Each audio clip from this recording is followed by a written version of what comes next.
Hello students, આજે આપણે serving સબ્જેક્ટની અંદર વાત કરીશું ટેમ્પરરી એડજસ્ટમેન્ટ લેવલની. એ પહેલાં જે અમુક વિદ્યાર્થીઓનો પ્રોબ્લેમ હતો કે સર ફૂલ ફોર્મ કયા છે, શું છે, એને કઈ રીતે લખાય, એ બધા પ્રોબ્લેમને સોલ્વ કરવા માટે આપણે અહીંયા જે ફૂલ ફોર્મ હતા એ શોર્ટમાં જે 3M કહેતા હતા એને બેન્ચમાર્ક કહેવાય. તો એક વખતે તમે ધ્યાનથી જોઈ લો, હું શોર્ટમાં બાજુમાં લખી દઈશ, બરાબર? કે જ્યારે તમે એક્ઝામ્પલની અંદર BM લખ્યું હોય અથવા તો HI લખ્યું હોય તો એનો મતલબ શું થાય? ઓકે, તો નંબર 1 છે આપણું કે બેન્ચમાર્ક, તો એને આપણે કહીશું BM, બરાબર. પછી છે રિડ્યુસ લેવલ. ઓકે, તો ભલે ત્યાં સુધી આપણે ઇંગ્લિશમાં યાદ રાખીશું તો આપણને સારી એવી સમજ પડશે. તો આને કહીશું આપણે RM. એક્ઝામ્પલની અંદર તમને આ રીતે લખેલું જોવા મળશે. એક્ઝામ્પલનું જે તમારું ટેબલ હશે એની અંદર તમને શોર્ટમાં લખ્યું હશે કે BM, RM, ઓકે, HI. હવે આગળ વાત કરીએ તો નેક્સ્ટ છે HI એટલે કે હાઈટ ઓફ ઇન્સ્ટ્રુમેન્ટ. એને કહીશું આપણે HI એટલે કે હાઈટ ઓફ ઇન્સ્ટ્રુમેન્ટ. પછી છે BS એટલે કે બેક સાઈડ, ફોર સાઈડ, ઇન્ટરગ્રેટ સાઈડ કોને કહેવાય? તો આના લેક્ચરમાં મેં તમને સરસ રીતે સમજાવ્યું હતું. તો આ થશે આપણું BS એટલે કે બેક સાઈડ, આ થશે આપણું FS ફોર સાઈડ, અને આ છે આપણું IS એટલે કે ઇન્ટરમીડિયેટ સાઈડ. બરાબર, ત્રણ વસ્તુ આપણને ખબર પડી ગઈ: બેક સાઈડ, ફોર સાઈડ અને ઇન્ટરમીડિયેટ સાઈડ. હવે CP એટલે કે ચેન્જ પોઈન્ટ અથવા તો આને ટર્નિંગ પોઈન્ટ પણ કહેવામાં આવતું હોય છે. યાદ રાખજો, CP એટલે કે ચેન્જ પોઈન્ટ અથવા તો ટર્નિંગ પોઈન્ટ. પછી આવશે સર્વે ઓફ ઇન્ડિયા, તો SOI એટલે કે કોઈ જગ્યાએ SOI લખેલું હોય તો સમજી લેવું કે સર્વે ઓફ ઇન્ડિયા. પછી મેન સી લેવલ MSL, આ વસ્તુનો ઉપયોગ તમારે દરેક જગ્યાએ થશે. MSL લખેલું હોય તો એનો મતલબ થશે કે મેન સી લેવલ. અને અહીંયા લખેલું છે GPS, ગ્રેડ ટ્રાઇગ્નોમેટ્રિકલ અથવા તો ટ્રાઇગ્નોમિકલ સર્વે. અલગ અલગ નામથી અને પ્રોનાઉન્સિએશનથી સમજાતું હોય છે, પણ GPS નું ફૂલ ફોર્મ થશે ગ્રેડ ટ્રાઇગ્નોમેટ્રિકલ સર્વે. બરાબર, તો આની અંદરથી તમારે એક આ પછી આ જે ત્રણ કીધા એ પછી આવશે તમારો ચોથા નંબરનો એટલે 1, 2, 3 અને 4 જે છે એ after complete your subject. Okay, જ્યારે તમારો સર્વે કરવાનું પતી જશે એના પછી પણ તમે આને કોઈ પણ જગ્યાએ યુઝ થતો અથવા તો કોઈ પણ જગ્યાએ માની લો કે બેન્સી લેવલ રેલવે સ્ટેશન હોય ત્યાં લખેલું હોય છે. બરાબર, કે દરિયાથી આથી આપણા રેલવે સ્ટેશનની હાઈટ આટલી છે.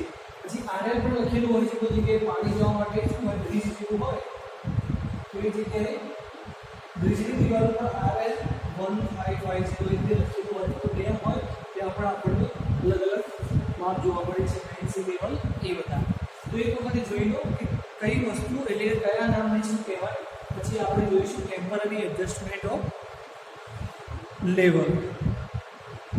બરાબર, ધ્યાનથી જોઈ લો, ફૂલ ફોર્મ સાથે જોઈ લેજો. BM એટલે શું થાય, RM એટલે શું થાય, HI એટલે BS, FS, IS.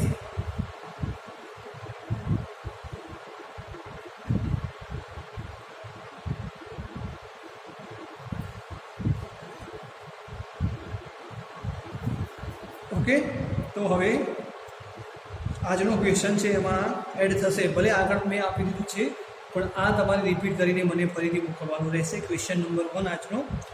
હવે ચાલુ કરીશું આપણે લેવલનું હંગામી સમાયોજન. હવે આની અંદર વાત કરીએ કે એડજસ્ટમેન્ટ શાનું કરવામાં આવે છે, તો લેવલનું એડજસ્ટમેન્ટ કરવામાં આવે છે. હંગામી આપણે શું કહી શકીએ, એને હંગામી સમાયોજન પણ કહી શકીએ છીએ. તો સૌપ્રથમ વાત કરીએ આ બધું મેં હાલ ભૂલી જાઓ. હાલનું એક વસ્તુ યાદ રાખો કે જ્યારે આપણે ગ્રાઉન્ડ પર જઈશું તો એ વખતે ઇન્સ્ટ્રુમેન્ટને પહેલાં એ જગ્યાએ મૂકવામાં આવતું હશે, પછી લેવલ કરવામાં આવતું હશે, બરાબર. પછી એને ગ્રાઉન્ડ લેવલથી એક સેન્ટર પોઈન્ટ નક્કી કરવામાં આવતો હશે, પછી આપણે ચાલુ કરશે કરતા. સિમ્પલ મેથડ છે, આપણને ખ્યાલ હોવી જોઈએ, અથવા તો એઝ સિવિલ એન્જિનિયર તમને એટલું તો ખબર હોવી જોઈએ કે કોઈ પણ માપ લેતા પહેલાં આપણે ઇન્સ્ટ્રુમેન્ટને વ્યવસ્થિત ગોઠવી અને પછી માપ લઈશું. તો બસ આ મેથડ છે કે ઇન્સ્ટ્રુમેન્ટ તમારે કઈ રીતે મૂકવું, સેટ કરવું, એડજસ્ટ કરવું. સૌ પ્રથમ આવશે સેટિંગ અપ, લેવલિંગ અને ફોકસિંગ. હવે જે આ શબ્દ છે એ તમારો સર્વેઇંગ અને એડવાન્સ સર્વેઇંગની અંદર વારંવાર આવતો રહેશે. ચાહે લેવલિંગ હોય, ડબ્બી લેવલ હોય, ઓટો લેવલ હોય, થિયોડોલાઇટ હોય, પ્લેન લેવલ હોય, કોઈ પણ પ્રેક્ટિકલ અથવા તો કોઈ પણ મેથડની અંદર ટેમ્પરરી એડજસ્ટમેન્ટ આવશે, એ ફિક્સ જ છે, બરાબર. તો આ એક તમારો મોસ્ટ આઈએમપી ક્વેશ્ચન થઈ જશે અને એમાં પણ આ વસ્તુ સેમ રહેશે, સેટિંગ, લેવલિંગ અને ફોકસિંગ. પછી ફોકસિંગની અંદર જ કન્ટેન્ટ થોડો બદલાતો હોય, એડ થતો હોય, બાકી મેઇન કન્ટેન્ટ તમારા સેમ રહેશે. ઓકે, સર્વેઇંગ અને એડવાન્સ સર્વેઇંગ બંને જોડે લઈને આપણે વાત કરી રહ્યા છીએ. હવે સેટિંગ અપમાં શું આવશે? તો સેટિંગ અપમાં શું થશે કે સૌ પ્રથમ આપણે આપણા ઇન્સ્ટ્રુમેન્ટને ક્યાં ફિક્સ કરીશું? તો એક સ્ટેન્ડ હશે જેને આપણે ગોળી કહીશું. તો લેવલને પેટીમાંથી બહાર કાઢવામાં આવશે. લેવલની પેટીમાંથી બહાર કાઢવાનું જે બોક્સ હશે આપણું ઇન્સ્ટ્રુમેન્ટનું, તો ઇન્સ્ટ્રુમેન્ટને બોક્સમાંથી બહાર કાઢવાનું. પછી શું કરવાનું કે એને વ્યવસ્થિત મજબૂત હાથે પકડવામાં આવે છે. પછી લેવલની ઊંચાઈ આંખ સુધી રહે એટલી ઊંચાઈ રાખવાની આપણી હાઈટ. હવે માની લો કે તમારી હાઈટ x છે અને તમે ઇન્સ્ટ્રુમેન્ટ ફિક્સ કર્યું y ડિસ્ટન્સ અથવા તો y હાઈટ, તો તમારે જોવામાં તકલીફ પડશે. હંમેશા હાઈટ એટલી રાખવાની છે ઓબ્ઝર્વર અથવા તો જે રીડિંગ લેવાનો વાળો માણસ છે, બરાબર, એને વ્યવસ્થિત રીડિંગ લઈ શકાય ત્યાં સુધી રાખી અને એના ઉપર આપણે શું લેવલિંગ કરવામાં આવે છે, અથવા તો જે બોડી હોય એના પાયા આગળ પાછળ કરી અને એને સમતલ કરવામાં આવે છે, બરાબર. સેટિંગ અપમાં એ વસ્તુ આવશે. ટૂંકમાં જે બોડી હોય એને સેટ કરવાની આપણે બોડી એટલે કે 3-5 કહેવાય છે, એના ઉપર આપણે ઇન્સ્ટ્રુમેન્ટ મૂકીશું. તો આને સેટઅપ કરવાનું હોય એટલે કહેવાશે સેટિંગ અપ. પછી છે લેવલિંગ. લેવલિંગમાં શું આવશે? સેકન્ડ નંબર લેવલિંગમાં. તો લેવલિંગમાં આપણે એમ કહી શકીએ કે આપણે બોડી ઉપર આપણે ઇન્સ્ટ્રુમેન્ટ મૂકીશું તો એને લેવલિંગ કહી શકાય. તો એ માટે શું જરૂરી છે કે સૌ પ્રથમ બબલ ટ્યુબ સેન્ટરમાં લાવવામાં આવે છે. બબલ ટ્યુબને સેન્ટરમાં લાવવા માટે નીચે 3 ફૂટ સ્ક્રૂ આપેલા હોય છે. એટલે પહેલાં પણ તમને કીધેલું છે કે આ પ્રકારના 3 ફૂટ સ્ક્રૂ આવેલા હોય છે. કોઈ પણ 2 ફૂટ સ્ક્રૂ લઈ લો, 2 અંદરની દિશામાં અથવા બહારની દિશામાં રોટેટ કરો ત્યાં સુધી કે જ્યાં સુધી ઇન્સ્ટ્રુમેન્ટ ઉપર કરવાની બબલ ટ્યુબ જે છે સેન્ટરમાં ન આવે, બરાબર. એ પ્રમાણે લેવલ થશે. પછી છે કે ઘોડીને 2 પાયાને જમીનમાં ખોદી અને ત્રીજા પાયાને કેન્દ્ર બરાબર તરફ રહે એ રીતે ફેરવવામાં આવે છે અને બબલ ટ્યુબને ચેક કરવામાં આવે છે. એટલે કે જે ટેલિસ્કોપ છે એ ખોદી અને પછી બબલ ટ્યુબ બધી ડાયરેક્શનમાં ચેક કરવામાં આવે છે. ટેલિસ્કોપને 2 સ્ક્રૂ વડે આપણે શું કરીશું? ફેરવીશું. આપણે એડજસ્ટ કરવાનું છે તો આપણે એને ફેરવવા પડશે જ્યાં સુધી બબલ ટ્યુબ સેન્ટરમાં ના આવે ત્યાં સુધી. અને 2 બાજુનું સાઈડ થઈ જાય પછી ત્રીજી બાજુની સાઈડ નક્કી કરવા.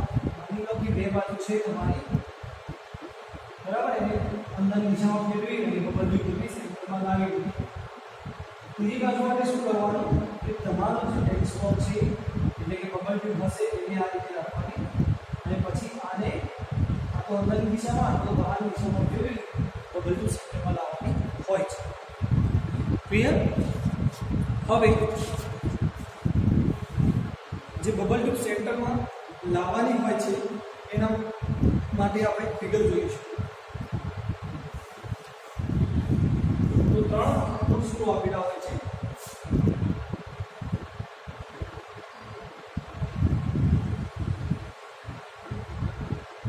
બરાબર. ઇન્સ્ટ્રુમેન્ટના કાનની વાત ચાલે છે, બરાબર. કાનમાં હું તમને સમજાવી દઉં છું અને અહીંયા થશે તમારો સેક્શન.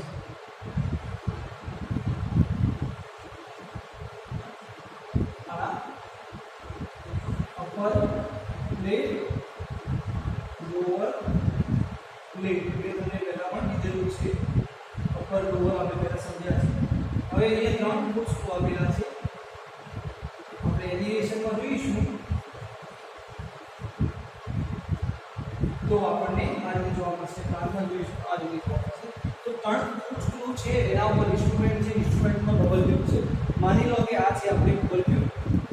બબલ ટ્યુબની સાઈઝ આવડી છે, વચ્ચે બબલ છે. તો બંને સ્ક્રૂને આપણે અંદર અથવા તો બહાર ફેરવીશું કે જ્યાં સુધી અંદરની બબલ ટ્યુબ જે છે એ વચ્ચે સેન્ટરમાં ના આવી જાય. બંને સ્ક્રૂને ફેરવીશું, જે આપણે એલિવેશનની અંદર આ રીતે જોઈ શકાશે. આફ્ટર કમ્પ્લીટ ધીસ પ્રોસેસ શું કરીશું, આપણે એને વર્ટિકલ ડાયરેક્શનમાં ફેરવીશું. કેમ કે એક સ્ક્રૂ બાકી છે, તો એ સ્ક્રૂ માટે આપણે એને વર્ટિકલ ડાયરેક્શનમાં ફેરવીશું. ચાહે એને એન્ટી ક્લોકવાઇઝ અથવા તો ક્લોકવાઇઝ ફેરવી શકો છો, જ્યાં સુધી બબલ ટ્યુબ સેન્ટરમાં ના આવે ઇન્સ્ટ્રુમેન્ટની ઉપર. પછી શું કરવાનું થશે, બબલ ટ્યુબ સેન્ટરમાં આવી ગયા પછી ઇન્સ્ટ્રુમેન્ટને આપણે આખું રોટેટ કરવાનું થશે 360.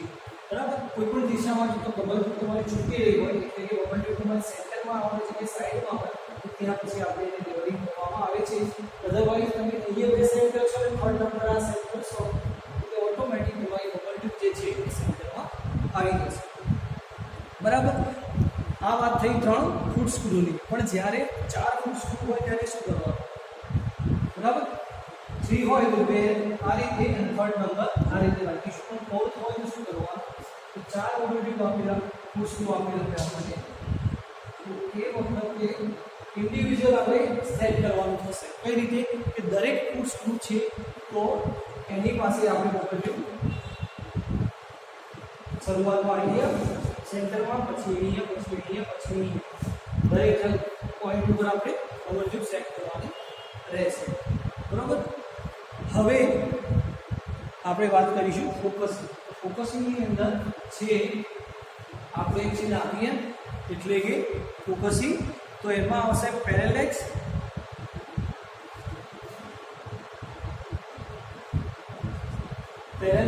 બરાબર. પેરેલેક્સની અંદર આપણને શું કહેવામાં આવ્યું છે કે જો દર્શનકાચ અને નેત્રકાચનું નાભિયન બરાબર ન થયું હોય, બરાબર. એ તો દેખાય છે પેરેલેક્સ, જો દેખાતું ના હોય તો આપણે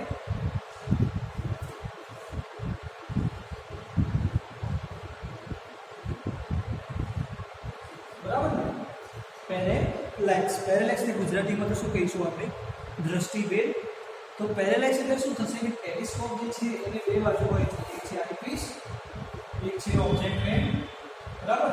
આ તમને ખબર છે. હવે પેરેલેક્સનો મતલબ થશે કે તમારું જે થિયોડોરાઇડ છે એની અંદર એક ડાયાગ્રામ આપેલો હોય છે. ડાયાગ્રામ એટલે કે આ રીતની પેટર્ન. માની લો કે ડાયાગ્રામ ઉપરની જે પેટર્ન છે તમને જોવા મળતી નથી, બરાબર. તો શું કરીશું કે બરાબર ટેલિસ્કોપની અંદર દેખાતું ના હોય અથવા તો ઝાંખું આવતું હોય તો શું કરવામાં આવે છે, બીમપટ ઉપરના આડાતારની સાપેક્ષમાં વાંચનાર ફરતું દેખાશે અને પ્રતિબિંબ જે વસ્તુનું છે એ આડાતાર ઉપર સમતલ થતું હોતું નથી.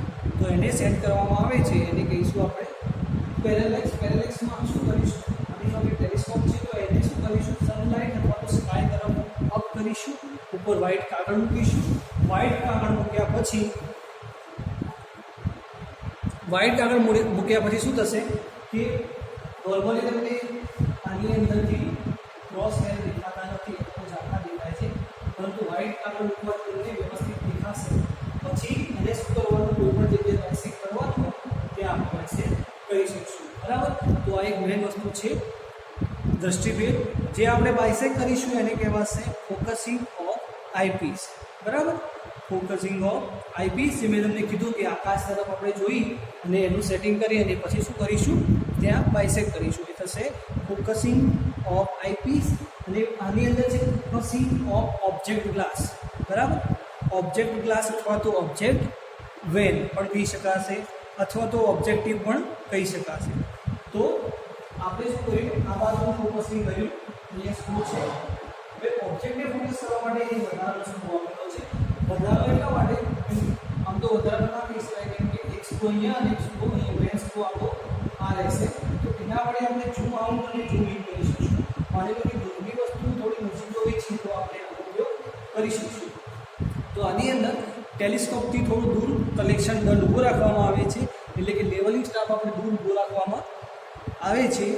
અને ત્યારબાદ નાભિયન સ્ક્રૂને ફેરવો, જેથી કલેક્શન આપણને નજીકમાં દેખાશે. આંખની ઊંચાઈ સુધી આપણને ક્રોસ હેર દેખાવા જોઈએ એ મોટી વસ્તુ છે આની અંદર. અને ધીરે ધીરે તમે પેન સ્ક્રૂ ફેરવશો એટલે તમને સ્ટાફ દેખાશે એટલે એના ઉપર જે પણ રીડિંગ લખેલું હશે એ તમને વંચાશે. નીચેનો જે કન્ટેન્ટ છે પેરેલેક્સ વાળો ફરીથી જોઈ લઈએ. કેમ કે મેન છે આપણી માટે. પેરેલેક્સની અંદર બે વસ્તુ છે. પેરેલેક્સ પ્રથમ કરી કહીશું. પેરેલેક્સ એટલે કે જ્યારે તમે ટેલિસ્કોપની અંદર જુઓ છો અને ટેલિસ્કોપની અંદર તમને ક્રોસ હેર દેખાતા નથી તો શું કરવું? ક્રોસ હેર નહીં દેખાય તો તમે રીડિંગ કઈ રીતે વાંચશો? તો મારી વખતે રીડિંગ છે તમારું, આ છે તમારો સ્ટાર અને રીડિંગ છે તમારું અહીંયા કોઈ ટાઈમ બાયસેક્ટ થાય છે 0 1 2 3 4. તમારો ટેલિસ્કોપ અહીં બાયસેક્ટ થાય છે તો 3 ક્યારે વંચાશે? કે જ્યારે આપણા ક્રોસ હેર જે છે વ્યવસ્થિત દેખાતા હશે તો જ આપણે 3 વંચાશે. અધરવાઇઝ તમને શું દેખાશે? ટેલિસ્કોપની અંદર 3 દેખાશે. અહીંયા 3.5 પણ હોઈ શકે. તો તમારે કઈ વેલ્યુ લેવી? તો વેલ્યુ ફાઇન્ડ કરવા માટે આપણે ડાયાગ્રામનો ઉપયોગ કરીએ છીએ. તો પેરેલેક્સની અંદર ડાયાગ્રામ દેખાતું હોતું નથી તો આની માટે બે મેથડ કહી શકાય અથવા તો આપણે શું કરી શકીએ એમાંથી જે એરર દૂર કરવી હોય બે રીતે થઈ શકે.